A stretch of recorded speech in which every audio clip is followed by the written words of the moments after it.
Welcome to the Sister Harriet podcast, where we celebrate the power of showing up.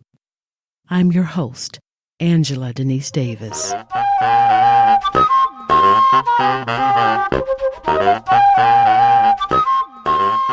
I'm so glad you joined me today for this episode of Sister Harriet.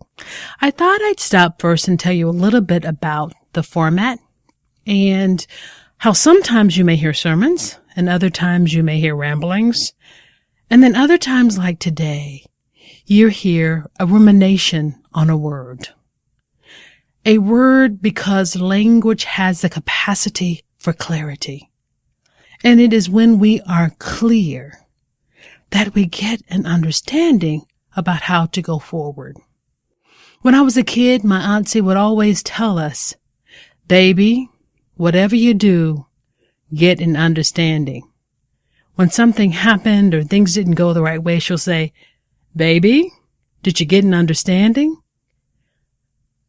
This podcast is about getting an understanding and how language can help us with that journey. Because once we get an understanding about who we are and how we move in the world, we journey closer towards our North Star, the place of freedom, personal and professional. The word for today, practice. Practice.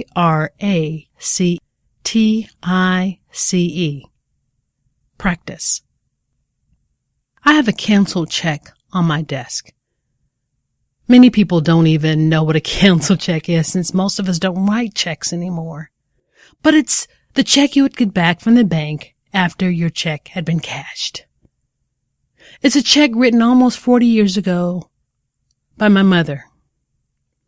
The memo says, Angela's piano lessons. I took piano lessons for a number of years between the ages 9 and 16. I was a gifted pianist, as one of my teachers told me, but very undisciplined. I remember having a week to practice before each lesson, and I would tell myself at the end of my lesson with my teacher, I'm going to do better this week. I'm going to practice 30 minutes each day.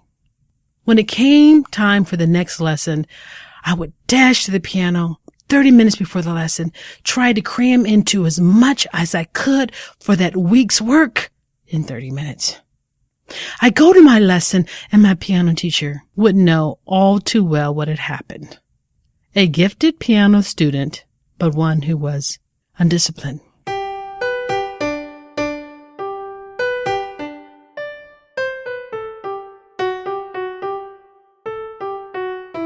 I loved music. I can still recall 2 songs that made me truly understand the power of music.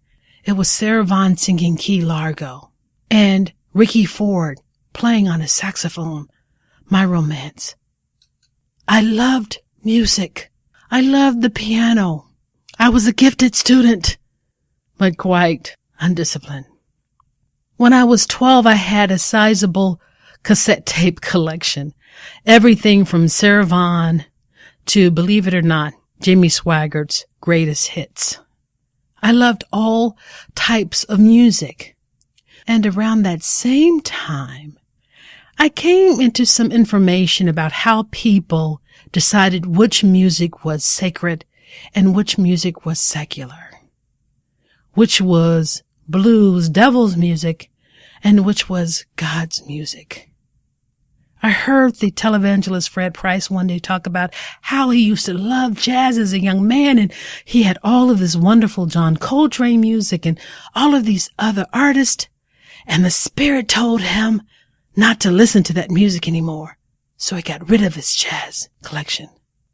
Wanting to be filled with the Spirit, I said, oh, this is what I need.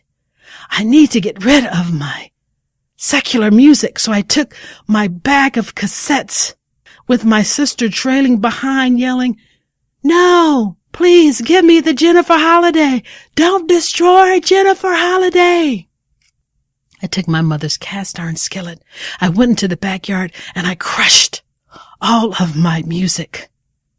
It wasn't sufficient to just throw them in the trash. No, one has to be dramatic.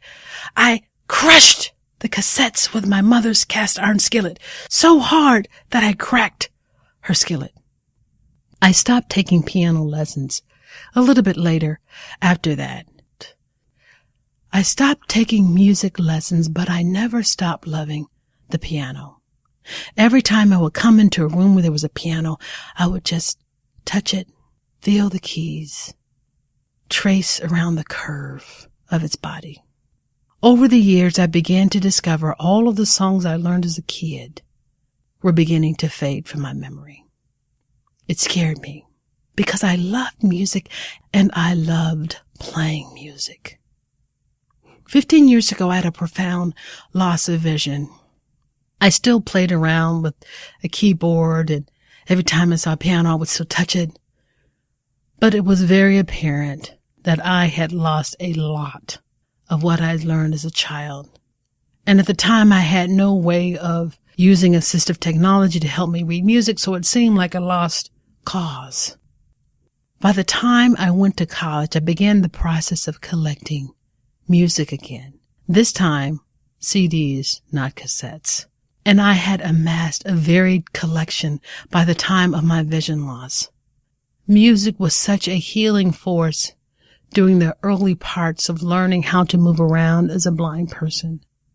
I'll never forget when I had to leave my apartment in Nashville, Tennessee, and move into a less glamorous place. I'll never forget the day I had to sell off everything in my apartment and pack a few things to take with me when I left Nashville. All day I played Abbey Lincoln's Throw It Away. And every time I move or I begin the process of rearranging things, that song is always in my ears. So I had all this music around me, but I wanted music inside me. And then it happened, that gracious gift. It was the evening I watched Yo-Yo Ma perform at the Kennedy Center Honors. That year they were honoring Cicely Tyson and Rita Moreno, as well as other celebrated individuals. And I was in bed with my partner listening to the program, and all of a sudden, Yo-Yo Ma was on his cello, and I felt his music so clearly that I had to get up and go to the television. I had to see, with the vision I had, how he was doing his thing. I was compelled to go to the television, stand a foot away from the screen, and watch his body as he performed. And that was it. That was the moment. The embodiment of music, the swaying, the moving, the oneness with the strings and the wood and the sound and the vibration. That was the gift. I knew at that point my life would never be the same.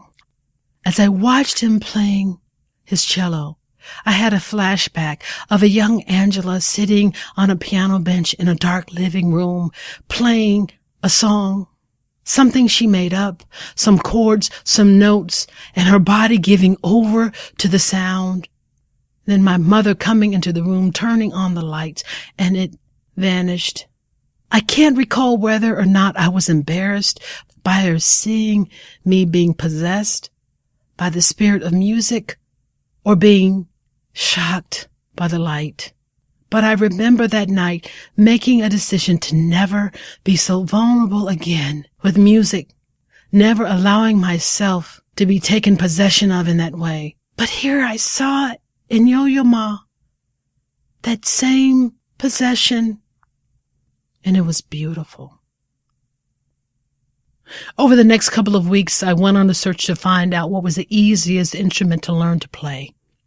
I Googled easiest instrument to learn.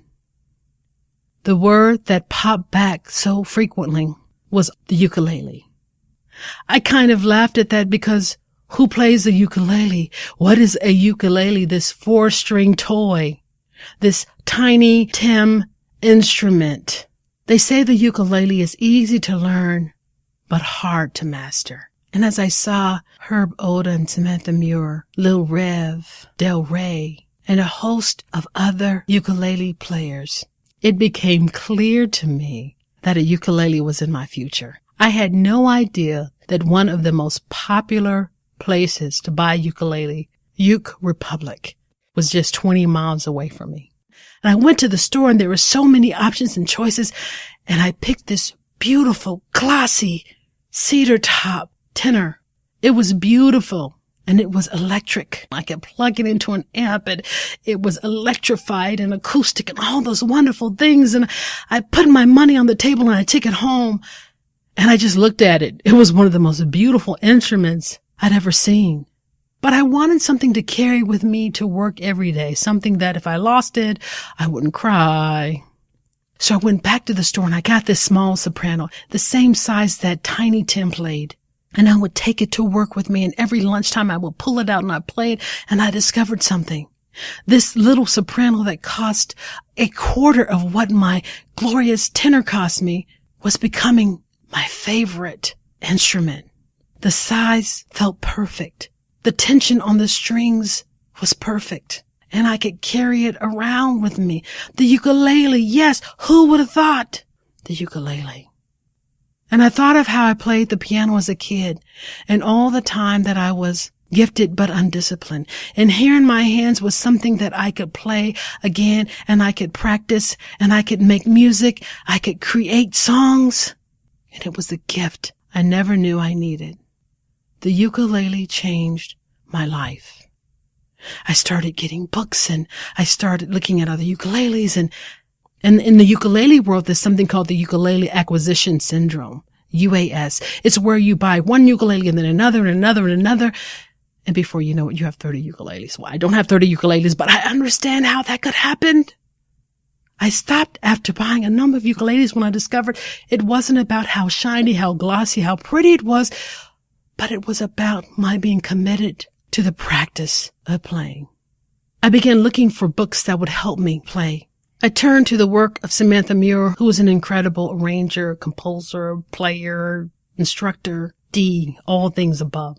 And I picked one of her arrangements to learn, Francis Tariga's Study in A Minor. It was the first classical piece I learned, and I would practice it at least 15 minutes a day. That was the commitment, at least 15 minutes a day. And I began to understand that here was the opportunity to pick up where I left off as a 9-year-old, the gift of music to make good on that canceled check my mother wrote almost 40 years ago. This little box of wood with strings was the answer. We're not called to be perfect in life. We're called to be committed. And that commitment comes when we find ourselves every day practicing the thing in life that brings us closer to being our best selves. Practice. PRACTICE.